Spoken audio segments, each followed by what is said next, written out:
Ria Bond. I want to respond to the speaker that's just talked about the New Zealand First supplementary order paper, and I want to point out to that member that the reason why these supplementary order papers have actually been produced by my fine colleague Barbara Stewart, who hasn't got the tobacco lobbyist in her pocket as the Minister claims, but won't get up and man up and say sorry to her.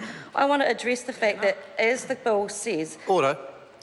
The member can't use a phrase such as that in a speech like that. There has been some dialogue between them. I think the member should just move on. Thank you, Mr Chair. I'll do that. I want to point out that, as the bill reads, it reads that under commencement, this Act comes into force on a date appointed by the Governor-General by order in Council. Now, that gives the manufacturers and the retailers no security whatsoever. And then in the Part B, number 2, it says, however, if this Act is not enforced by the day that is 18 months after the date on which it receives the royal assent, it comes into force on that day. So the issue, which is why Barbara Stewart provided her supplementary order papers, Mr Chair, was because there was no security for an actual date given to the manufacturers or retailers. Now, Mr Hague also got up and said that he believes that, as a former small business owners, that business owners can actually get themselves into line with changing, and they're aware that bills are through the House. Well, Mr Hague, I'm sorry to tell you, but small business owners being, in this case, the little dairies on the corners that I grew up to going and buying things from as a kid, the garages that actually used to be owned by Kiwis but find it hard to speak English, the actual supermarkets that actually have those issues there, that they actually do buy these cigarettes in quantity, in thousands. So I don't find that comment about the fact that small businesses would be organised and savvy to be relatively quite true. Now, Mr Chair, the issue, which is why, again, Barbara has brought these supplementary order papers to the House, is that the transition time and the production line needs to be fair on the manufacturers and gives them time to comply. Now, in terms of the production line and what actually happens in this instance is that they have to approve of a new plain packaging design, and this goes through back and forth through the manufacturers to actually approve the design, and then they actually have to go through and change the production line, change the actual calibrations to their machinery, and change actually how the actual establishments inside those manufacturing lines are actually working, and that's no easy process to go through for manufacturers. And I think the practical element sometimes in terms of bills in this House gets lost on members. So what we're asking for is an actual definitive date in the supplementary order paper 198.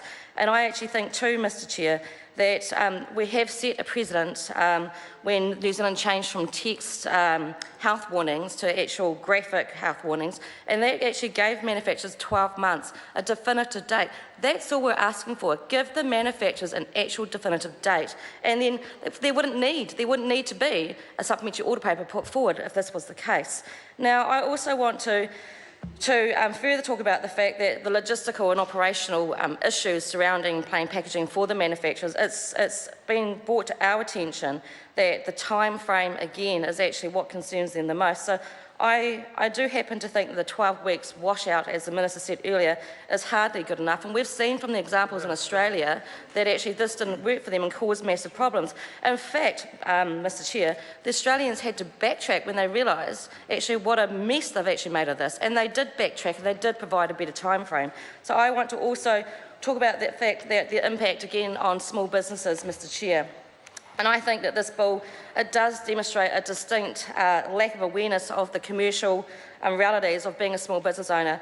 You know, and I think that because we do have a lot of dairies on the corner that do sell the cigarettes behind the plain doors now, that they actually, as I said, they stockpile, they buy these cigarettes packets in quantities, in thousands, and cartons, and these dairy owners, petrol stations, supermarkets are going to be left out of pocket, and that's a serious concern for New Zealand First. We need to protect our small businesses, and this bill actually doesn't do that. It doesn't bring into account that these small businesses have dumped thousands of monies and dollars into actually buying cigarettes.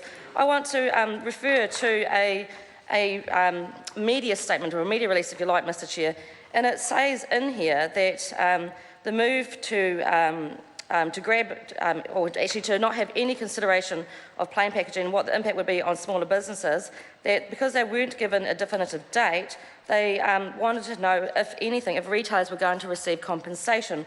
So this was from one of the Australian retailers, and I too wonder that myself, Mr Chair, if because the retailers are going to actually lose quite a lot of money in stocks sitting there, I wonder too if this government's going to compensate the retailers. Chris Hipkins.